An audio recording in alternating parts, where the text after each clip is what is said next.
West of South. And my mother's from there, and my father's from San Jose. My older uncles and my grandparents who were still alive then, who held me in the traditional ways.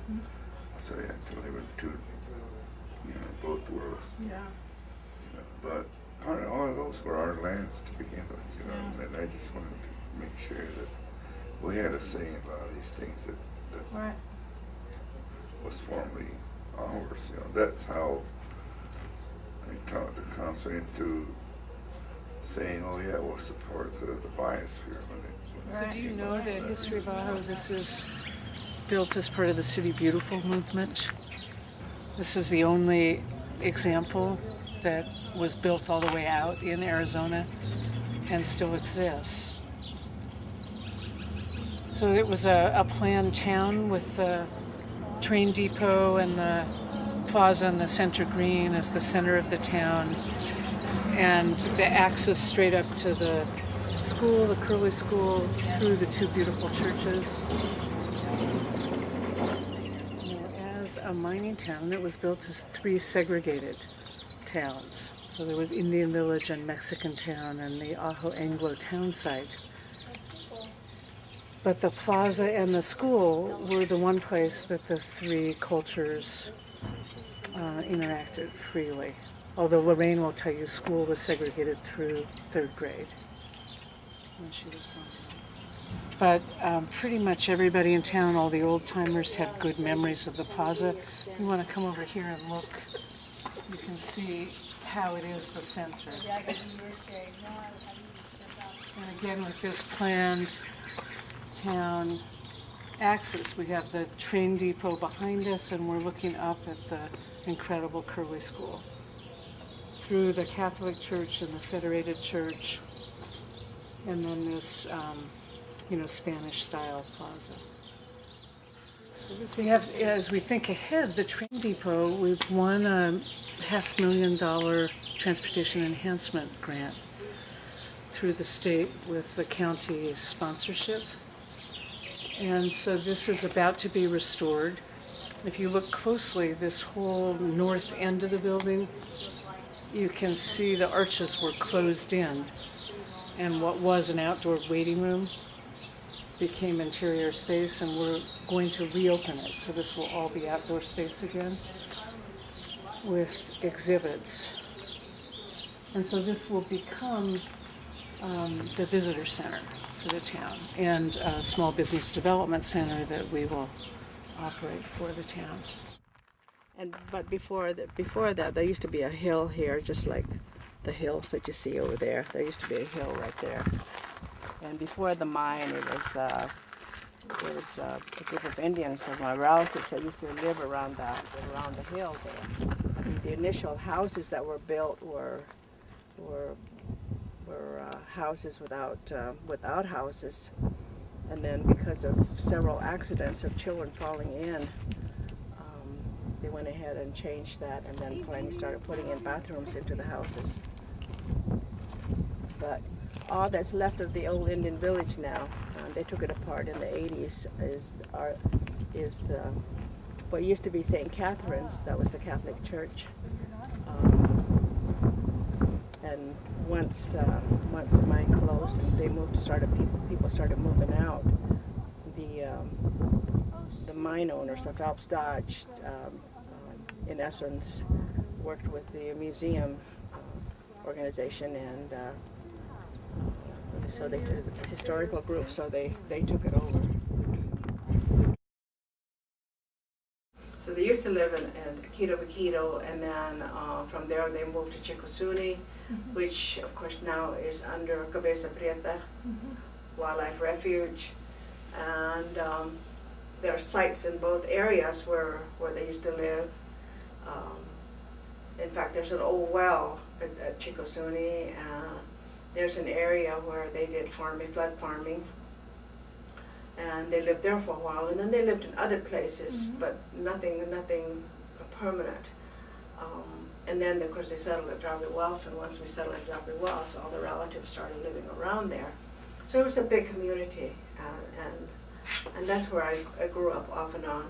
The area, You could say that the Sonoran Desert was my playground. I walked all over the place, either by myself or with a bunch of us kids. We were all related, very close, and so everybody was very protective. And of course, at that time, you didn't fear anything. You know, you just went wherever you wanted to go and stayed out as long as you wanted, as long as you were home before dark or by dark. And that's what we basically did, you know. So quiet. Yeah.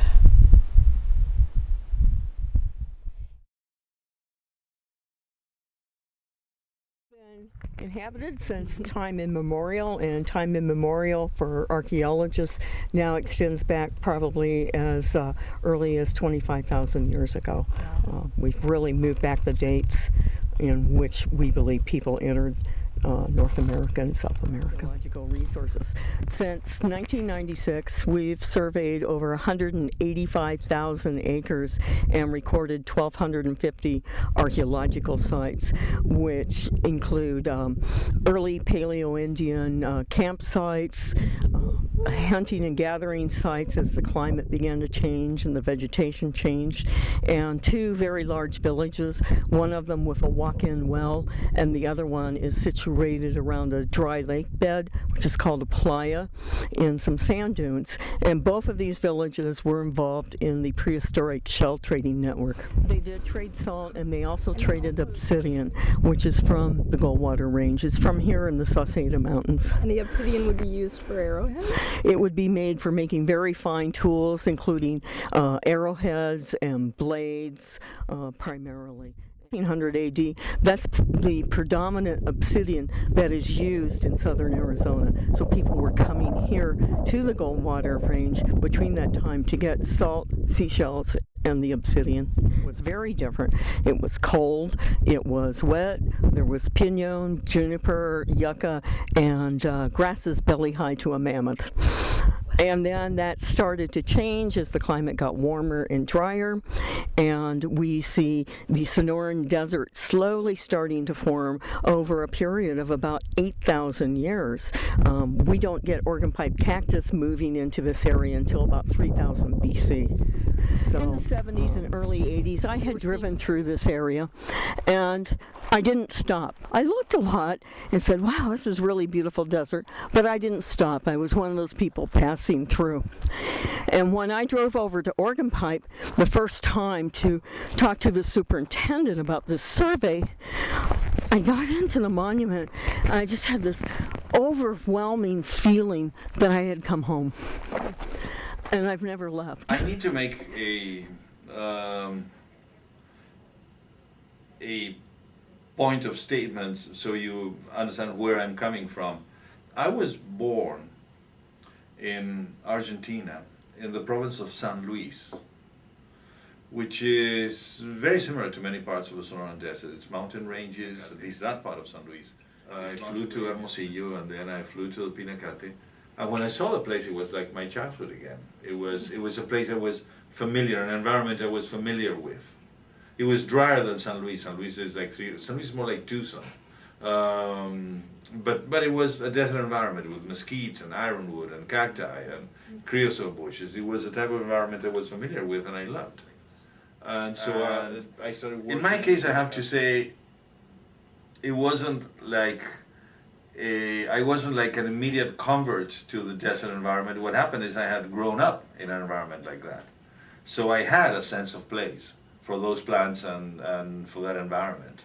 But yes, the idea of a sense of place, some people can actually identify with the other thing is that then we went out to the field to really do a practical application. And while we were out there at Gachado, I remember it, very, very plainly, is that it's within 50 yards of the international boundary. And on the other side, on the Mexican side, there's a small little ranching community that's just outside of Sonoita, We'd been out there several hours, and obviously a couple of dogs first migrated, and then of course kids. Right. And then an older gentleman came across. but I could not remember his name. I want to think that his first name was Jesus, but I just wasn't sure. And so we just started some dialogue with him. I started some dialogue with him, and within an hour or so, he was actually showing us, how to work the mud, and especially as we were trying to put a cap on the roof of that building. So it was pretty impressive for me, at that period of time, that just to say, boy, what an opportunity to extend beyond, the remnants of this physical border that's there. Because again, there was probably 3 or 4 strands of barbed wire that probably only 2 of them were standing and the other 2 were on the ground. Not much of a physical barrier. So that was one thing that was obviously implanted in my mind, at its earliest regarding organ pipe. We later